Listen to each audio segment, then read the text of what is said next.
This is a real-life lore video made possible by Hover. Get 10% off your custom domain or email from Hover at hover.com/reallifelore.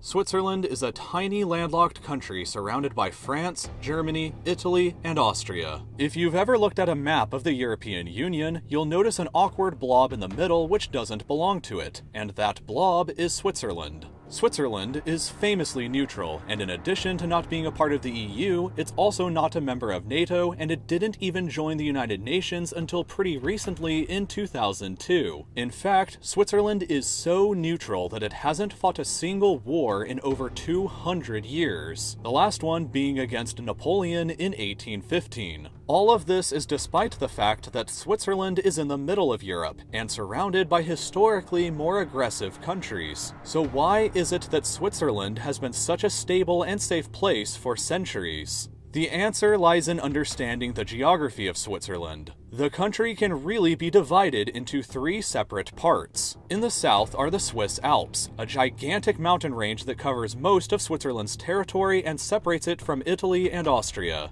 To the west and north are the Jura Mountains, a range much smaller than the Alps but still large enough to separate the country from France. And finally there is the Swiss Plateau, a basin dotted by rolling hills, rivers, and lakes that is home to most of Switzerland's population. It's no accident that Switzerland's major cities are all located in this region instead of the other two, but it's not as easy of a defensible position either. Switzerland has long been a little paranoid about a foreign invasion, and it's not without good reason. In the First World War, Germany invaded neutral Belgium in order to attack France in a more vulnerable position. And in the Second World War, Switzerland found herself in 1940 to be completely surrounded by Axis-occupied territory and faced an imminent threat of invasion from Nazi Germany. The invasion never happened, but fears persisted into the Cold War of a potential Soviet invasion, and that attitude has never fully gone away. Switzerland's plan for dealing with a potential invasion from anybody was called the National Redoubt, and it was essentially intended to make any possible enemy look at the map, look at Switzerland, and think to themselves, no thanks, I'll take over something a little easier instead. The first reason why is Switzerland continues to have mandatory male conscription, meaning that all men have to serve in the military for 170 days and receive basic training. They enter into the reserves afterwards and keep their rifles at their home, and although many get exemptions, Switzerland has the ability to mobilize over 200,000 soldiers within 72 hours of an emergency being declared. In addition, every road, bridge, tunnel, and railroad in the country has been designed in a way that they can be remotely blown up to deny a possible invader from ever using them.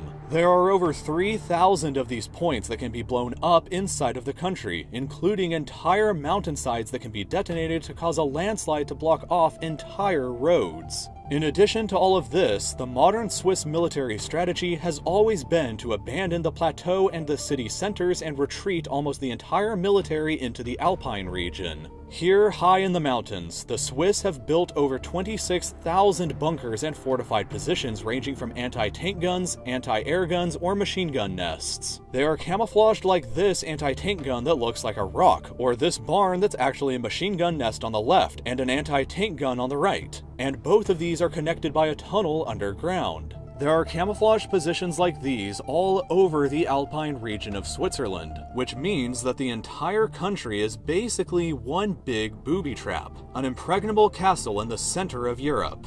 This is why Switzerland has been able to remain neutral throughout some of the most difficult times in European history. But many now question the importance of this defensive and neutral mindset. Germany, Austria, Italy, and France are today all European Union member states and have no militaristic intentions on conquering Switzerland. The National Redoubt has seen many of its fortresses and bunkers turned into museums in the last few years, and Switzerland is planning on downsizing its military from around 200,000 to only 80,000 by the year 2020. But nonetheless, one place that Switzerland will always be is the safest place in the world to possibly be at in the event of a global nuclear war.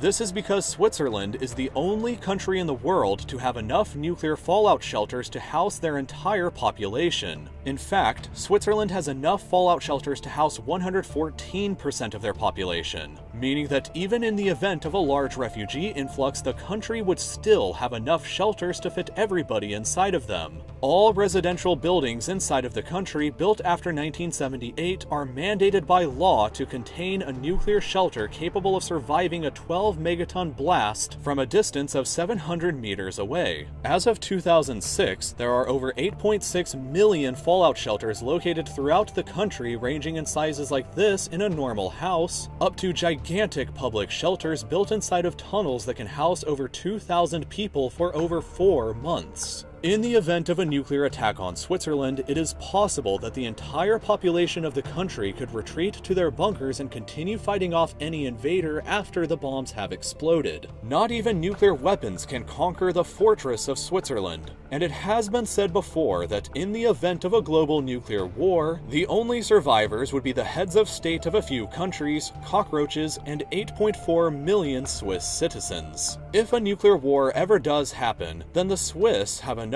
bunkers for not only them, but a few friends to survive it all through with. So remember this when it may become important later. Switzerland is likely the safest place you could possibly be during the event of a nuclear war or World War III. Before you start making plans to visit though, it would be nice to let other people know about what you just learned, possibly by creating a domain with an accurate name like switzerland.party. Hover makes it incredibly easy to buy lots of different domains with fun extensions like .party or .cool. But even better, even if you don't need a domain name, you can set up a custom email account instead. With a switzerland.party email address, people will think you're either a hero or insane, but both still sound fun. For over 400 different domains to choose from and award-winning customer support, please make sure to visit hover.com/reallifelore for 10% off whatever domain or email your heart desires. Other than that, please make sure to subscribe to my channel to stay updated with future videos by clicking here. You can visit my Patreon here if you'd like to directly support the channel, and I hope to see you next Friday for another brand new video then.